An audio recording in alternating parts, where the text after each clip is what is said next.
Thank you, Mr. Secretary. The chair now yields to the gentleman from California, Mr. McClintock. Mr. Secretary, what is the maximum number of illegal migrants you believe we should admit into this country?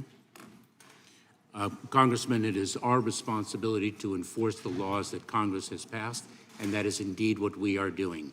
Individuals who do not have— So is there a limit, yes or no?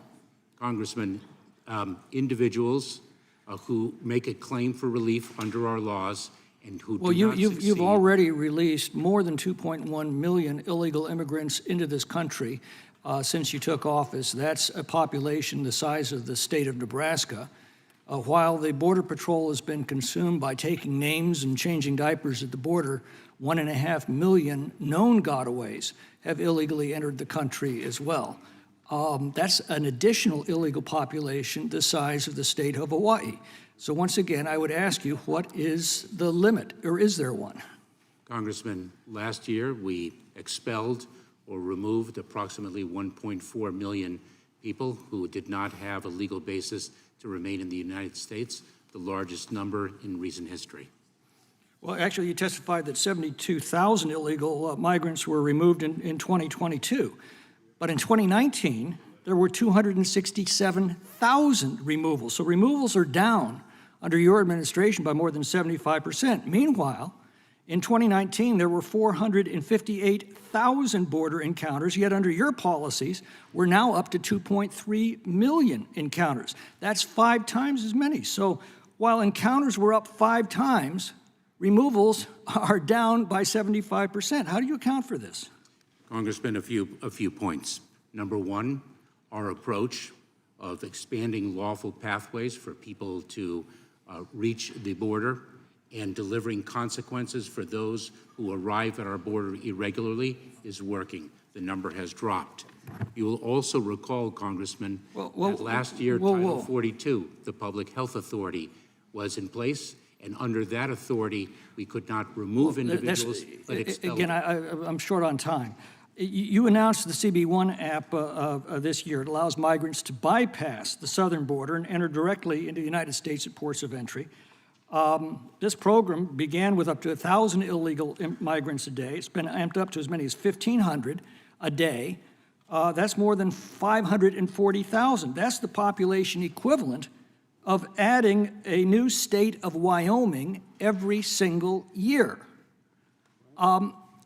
That's why the numbers are dropping. Instead of them coming in through the southern border, you're bringing them directly into ports of entry. So please don't dissemble.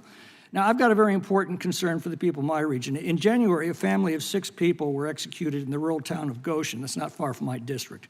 According to the Tulare County Sheriff, it was a cartel hit. The victims ranged from age 72 down to a 10-month-old who was shot in his mother's arms. 2 weeks ago, the FBI director warned us in this committee that the open border is a huge driver of cartel presence in the United States. Those were his words, huge driver. The Jalisco New Generation cartels now established hubs in Los Angeles, Denver, Phoenix, and Chicago.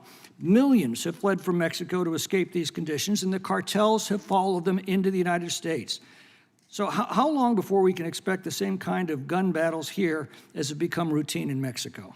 Congressman, we are taking it to the transnational criminal organizations, the cartels that peddle in death and destruction, to an unprecedented degree. They're following the mass migration into this country. That's what the FBI director told us. We have a number of lawful investigative actions and operations that are disrupting and dismantling those transnational criminal organizations. Director Wray also testified that we have no idea how many terrorists are among the 1.5 million known gotaways that have entered under your policies, but that there's been a significant increase in terrorists apprehended at the border.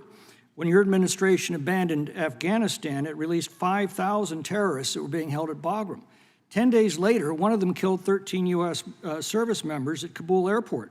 Ray said, we don't know where the other 5,000 are, but it's clear to me that we are in growing danger of a coordinated terrorist attack because of your policies. Have you given any thought to how you're going to explain yourself when that happens? Congressman, the safety and security of the American people is our highest priority.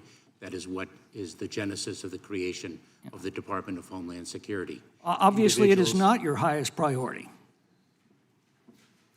The numbers speak for themselves.